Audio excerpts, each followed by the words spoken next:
मैं अजय कुमार पन्ना, सहायक प्राध्यापक हूँ, वाणिज्य शासकीय महाविद्यालय लुरमी। विषय है अंतर्राष्ट्रीय विपणन, इकाई 3, भाग 4। अंतर्राष्ट्रीय भुगतान का अर्थ जब दो देशों के मध्य भुगतान प्रक्रिया होती है तो इसे अंतर्राष्ट्रीय भुगतान कहते हैं।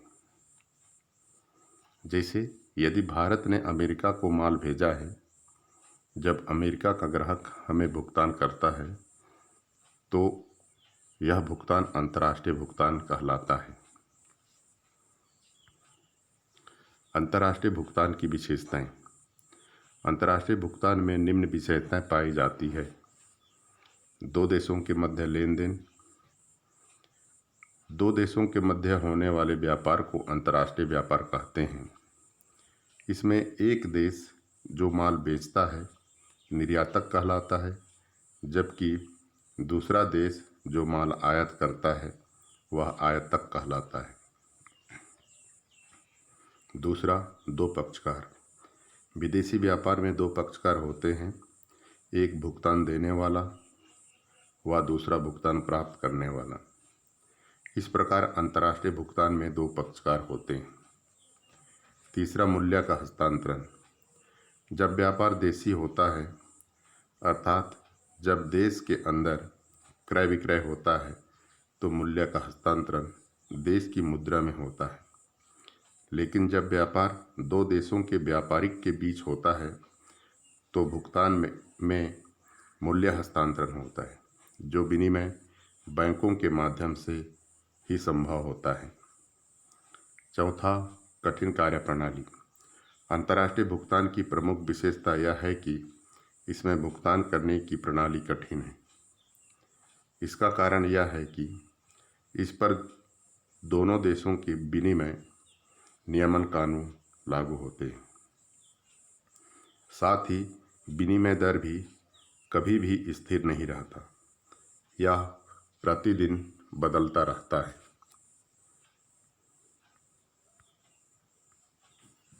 अंतर्राष्ट्रीय भुगतान करने के कारण। अंतर्राष्ट्रीय भुगतान करने के क्या कारण हैं? दूसरे शब्दों में, अंतर्राष्ट्रीय भुगतान क्यों किया जाता है? निम्नलिखित कारणों से वह भुगतान करने की आवश्यकता होती है। पहला, व्यापारिक क्रय विक्रय। जब दो देश आपस में वस्तुओं का क्रय विक्रय करते हैं तो उसके मूल्य के भुगतान की आवश्यकता पड़ती है। यह क्रय विक्रय उपभोग वस्तुओं व औद्योगिक वस्तुओं दोनों के लिए हो सकता है। दूसरा, विदेशी ऋणों के भुगतान। जब कोई देश विदेशों से ऋण लेता है तो उसकी यह ऋण लौटाना पड़ता है, अतः ऋण लौटाने के लिए अंतर्राष्ट्रीय भुगतान की आवश्यकता पड़ती है। तीसरा, सेवाओं में लेन देन। आज का युग केवल अंतर्राष्ट्रीय व्यापार पर ही निर्भर नहीं है, बल्कि दो देशों में सेवाओं के लेन देन पर भी निर्भर है। अनेक देश उन पिछड़े देशों की सेवाएं उपलब्ध कराते हैं जो उनके देश में उपलब्ध नहीं है। यह सेवा शिक्षा, चिकित्सा व तकनीकी क्षेत्र जैसे क्षेत्रों में प्रदान की जाती है। चौथा, क्षतिपूर्ति। कभी कभी क्षतिपूर्ति प्रदान करने के लिए भी अंतर्राष्ट्रीय भुगतान की आवश्यकता पड़ती है। पांचवा, ब्याज का भुगतान।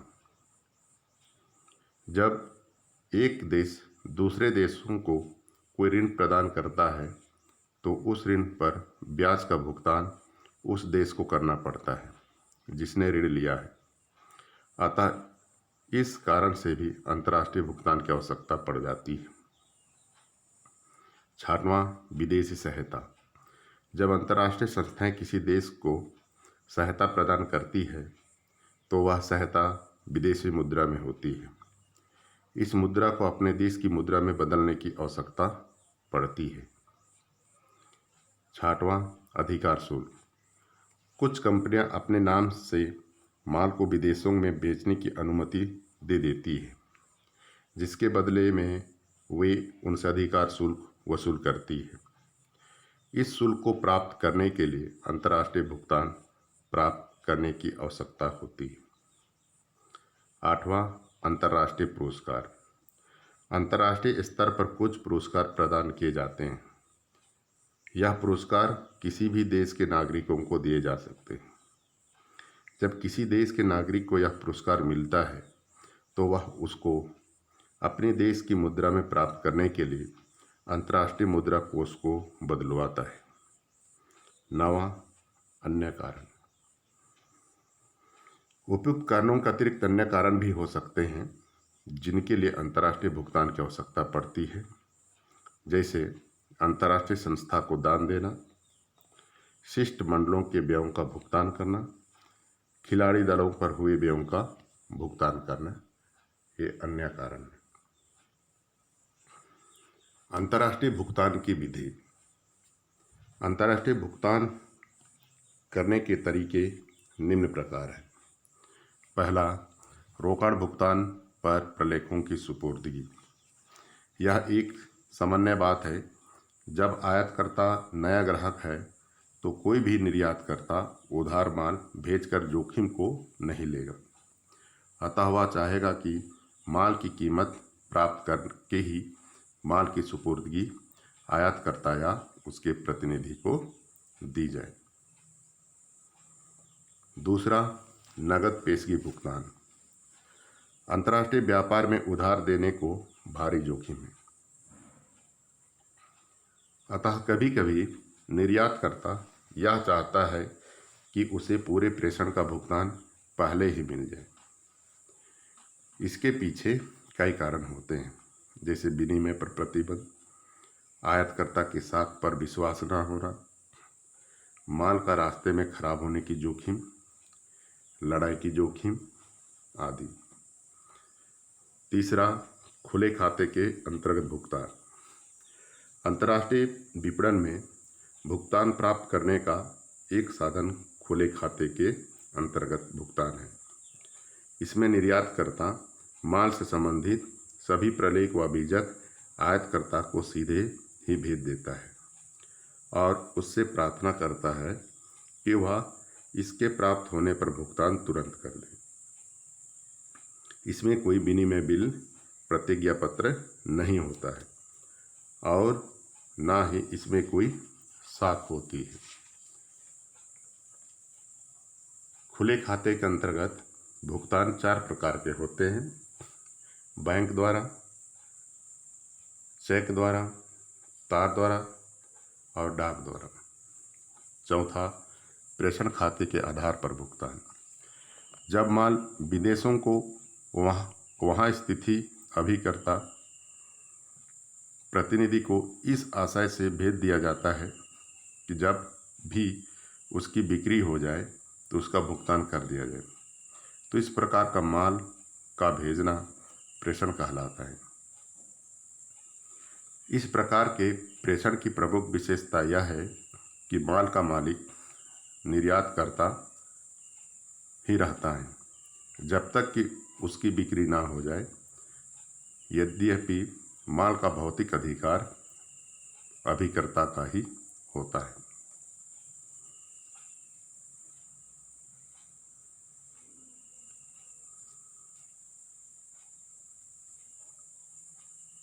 साख द्वारा माल का भुगतान। साख पत्रक एक प्रकार का पत्र है जो बैंकों द्वारा जारी किया जाता है, जिसके माध्यम से अंतर्राष्ट्रीय व्यापार में साख प्रदान की जाती है। इस पत्र को साख पत्र कहते हैं। आज के व्यापारिक जगत में इसका महत्वपूर्ण स्थान है और यह बहुत ही लोकप्रिय है। इससे निर्यातक की भुगतान संबंधी जोखिम न केवल समाप्त हो जाती है बल्कि भुगतान सुनिश्चित हो जाता है।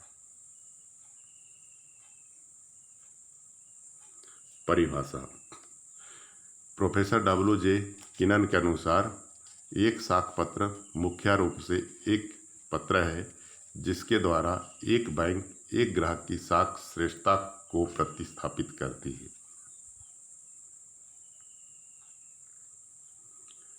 साख पत्र के प्रकार।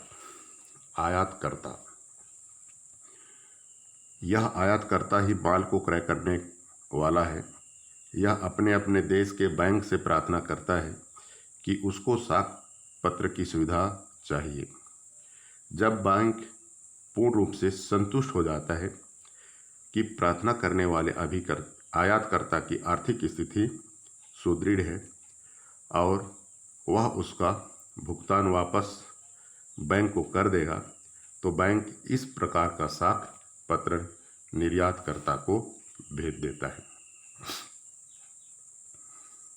दूसरा, निर्यातकर्ता। निर्यातकर्ता लाभार्थी कहा जाता है। आयातकर्ता की बैंक इसी के नाम साख पत्र जारी करता है। यह निर्यातकर्ता भुगतान पर प्रलेख है या स्वीकृति पर प्रलेख लिखता है।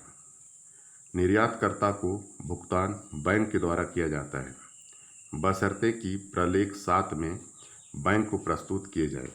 बिल की स्वीकृति भी बैंक करती है।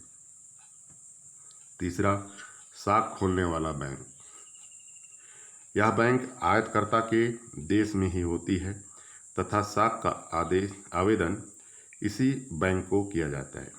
यह बैंक आयातकर्ता की ओर से आश्वासन देता है कि वह माल का भुगतान करेगी तथा विनिमय बिल आयातकर्ता की ओर से स्वीकार करेगी। भुगतान करने वाला बैंक।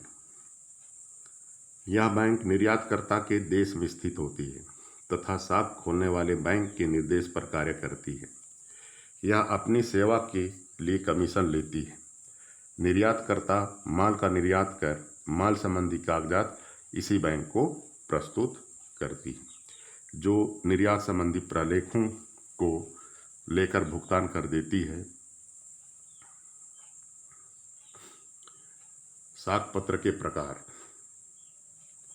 साख पत्र विभिन्न प्रकार के होते हैं। खंडनीय साख पत्र। जब माल बेचने वाले को सूचित किए बिना साख पत्र को रद्द कर दिया जाता है, उसमें परिवर्तन कर दिया जाता है, खंडनीय साख पत्र कहलाता है। दूसरा, अखंडनीय साख पत्र। जब एक बार ऐसा साख पत्र जारी कर दिया जाता है जिस पर अखंडनीय शब्द का उपयोग किया जाता है, तो इसको बिना सभी पक्षों की सहमति से ना तो परिवर्तन किया जा सकता है और ना ही रद्द किया जा सकता है। अखंडनीय साख पत्र कहलाते हैं। तीसरा, पुष्टिकृत साख पत्र। जब साख खोलने वाला बैंक अभिकर्ता बैंक को साख पत्र इस निर्देश के साथ भेजता है कि वह इस बात की पुष्टि को साख पत्र उसे मिल गया है।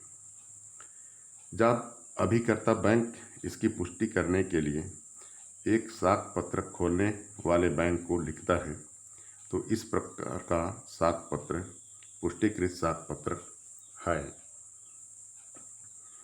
अपुष्टिकृत साख पत्र। जब साख पत्र के बारे में किसी प्रकार की कोई पुष्टि नहीं की जाती है, तो ऐसा साख पत्र अपुष्टिकृत साख पत्र कहलाता है। साख पत्र में प्रयुक्त किए जाने वाले प्रलेख।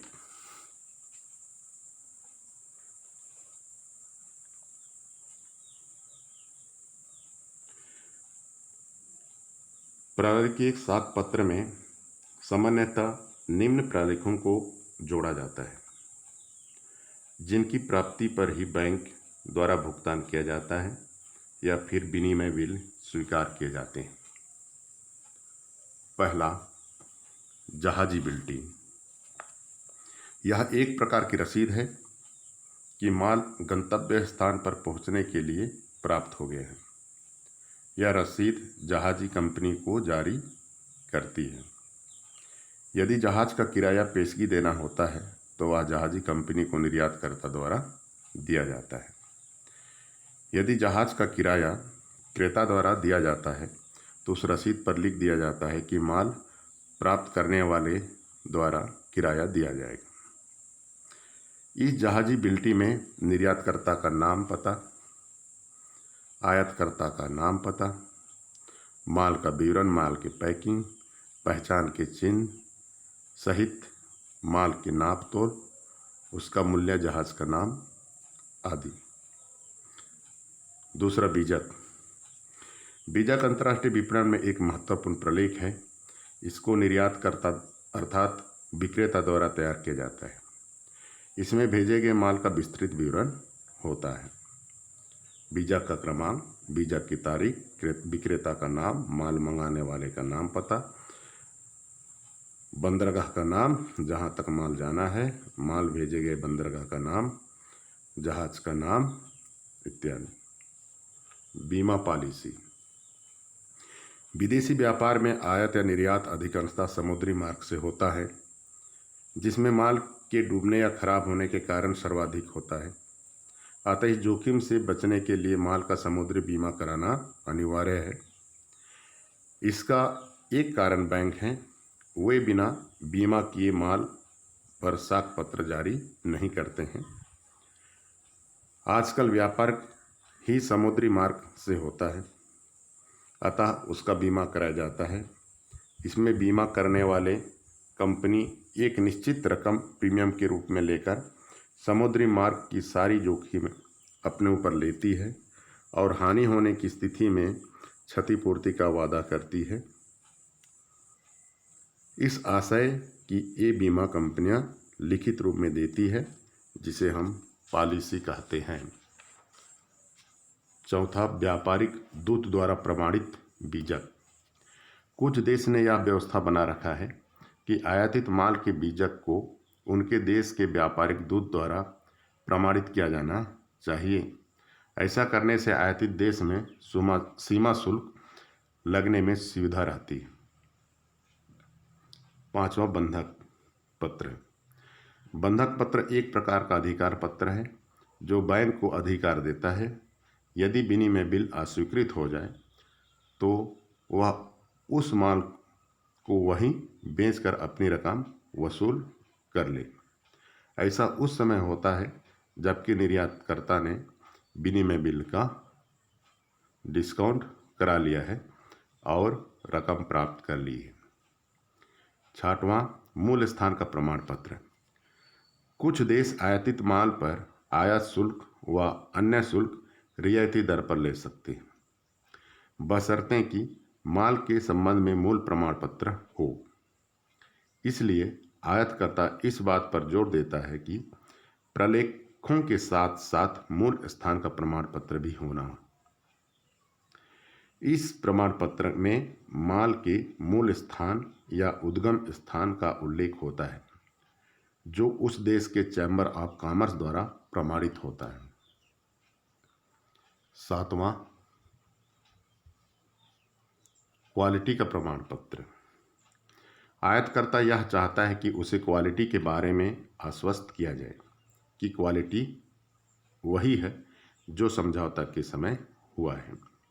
अतः निर्यातकर्ता द्वारा प्रलेखों के साथ एक क्वालिटी प्रमाण पत्र भी देना पड़ता है, जो यह बताता है कि माल प्रासंविधि के अनुसार है।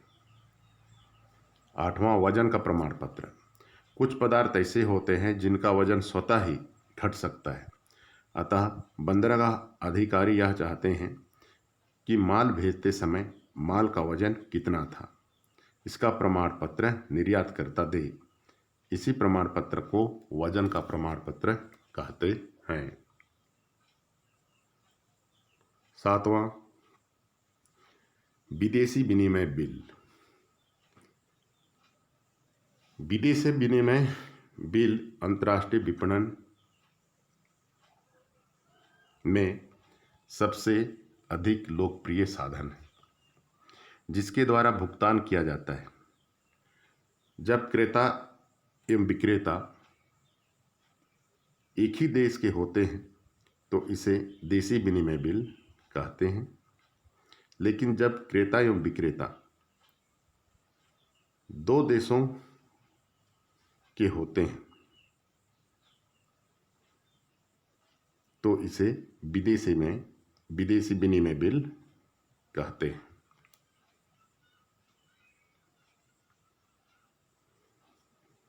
विदेशी विनिमय बिल की विशेषताएं। पहला, 3 प्रतियों में तैयार करना। विदेशी विनिमय बिल 3 प्रतियों में तैयार किया जाता है। इसका कारण यह है कि एक प्रति तो निर्यातकर्ता अपने पास रखता है, दूसरी प्रति डाक से आयातकर्ता या देनदार के पास भेजता है। यदि समय पर बिल की प्रति देनदार को ना मिले, अर्थात डाक में खो जाए, तो तीसरे प्रति उसे भेजी जाती है। जब दूसरी प्रति भेजी जाती है तो वह ऊपर जैसे ही होती है, परंतु उस स्थान पर लिखा जाता है first and third of the same date and tenor being unpaid.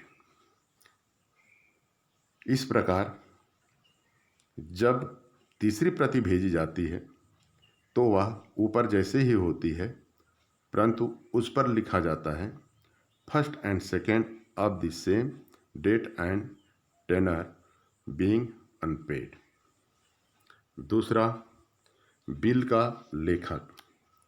विनिमय बिल माल के बेचने वालों द्वारा अर्थात निर्यातकर्ता द्वारा लिखा जाता है। यह विदेशी में विनिमय बिल 2 प्रकार से लिखे जाते हैं। पहला, मांग पर देय बिल और दूसरा, सावधि देय बिल। तीसरा, बिल की स्वीकृति।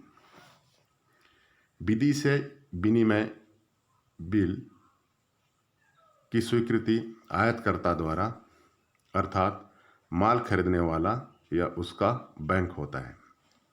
दर्शनी बिल या मांग पर देय बिल स्वीकृति के लिए प्रस्तुत नहीं किया जाता, जबकि सावधि बिलों को आयातकर्ता या उसके बैंक के पास स्वीकृति के लिए प्रस्तुत किया जाता है। चौथा, विदेशी विनिमय बिल के प्रकार। यह बिल वह होता है जिसके साथ निर्यातकर्ता द्वारा माल संबंधी कोई प्रलेख संलग्न नहीं किया जाता। यह एक प्रकार का सौदा है जो निर्यातकर्ता द्वारा माल के आयातकर्ता पर लिखा जाता है। पांचवा, बिल की कटौती। निर्यातकर्ता स्वीकृत बिल को अपने पास भुगतान की तिथि तक रख सकता है। भुगतान की तिथि पर भुगतान प्राप्त कर सकता है, लेकिन ऐसा कम ही होता है। सामान्यतः निर्यातकर्ता ऐसे स्वीकृत बिल को अपनी बैंक से या कटौती गृह से बट्टे पर भुना लेता है।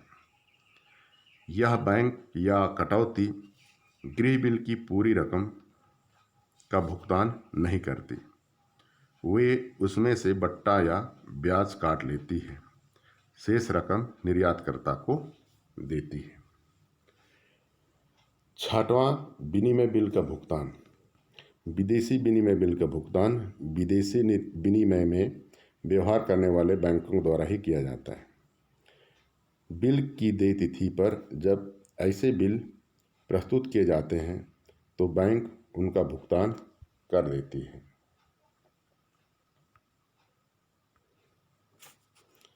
अंतर्राष्ट्रीय व्यापार में विदेशी विनिमय बिलों का महत्व। अंतर्राष्ट्रीय व्यापार में विदेशी विनिमय बिलों का प्रयोग आम बात है। यह काफ़ी लोकप्रिय है। इनके उपयोग से सभी को लाभ होता है। पहला, निर्यातकर्ता के लिए। विदेशी व्यापार की विशेषता है कि आयातकर्ता सदा ही उधार माल क्रय करना पसंद करता है। इसके लिए वह विदेशी विनिमय बिलों का सहारा लेता है। जब कभी भी निर्यात किया जाता है तो निर्यातकर्ता एक बिल लिखता है, जिसके स्वीकार होने पर वह उस बिल को कटौती कराकर भुगतान प्राप्त कर लेता है। दूसरा, आयातकर्ता के लिए। आयातकर्ता के लिए यह एक प्रकार का अल्पकालीन बिल होता है, जिसके माध्यम से वह उधार माल क्रय कर सकता है। उसे भुगतान करने के लिए पर्याप्त समय मिल जाता है, 2-3 महीने का समय। जब माल इस अवधि में बिक जाता है तो उसे भुगतान करने में कोई कठिनाइयाँ नहीं होती हैं। चेक के लिए महत्व। बैंक विदेशी व्यापार में न केवल एक मध्यस्थ के रूप में कार्य करती है बल्कि एक वित्त प्रदान करने वाले स्रोत का भी कार्य करती है। यह बैंक बिलों को प्रस्तुत करती है, स्वीकृत करती है या कटौती भी करती है। इस सब के लिए वे ग्राहक से कुछ राशि कमीशन के रूप में वसूल करती है। इससे बैंक को आय होती है।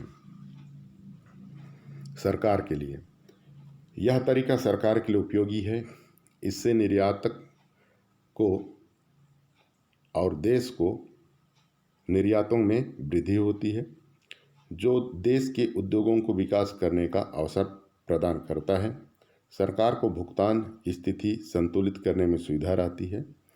इस माध्यम से आयातों की मात्रा में वृद्धि होती है, साथ ही बिलों का स्टाम्प कर लगता है, जिससे सरकार की आय बढ़ती है।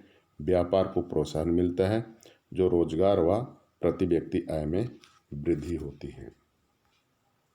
धन्यवाद।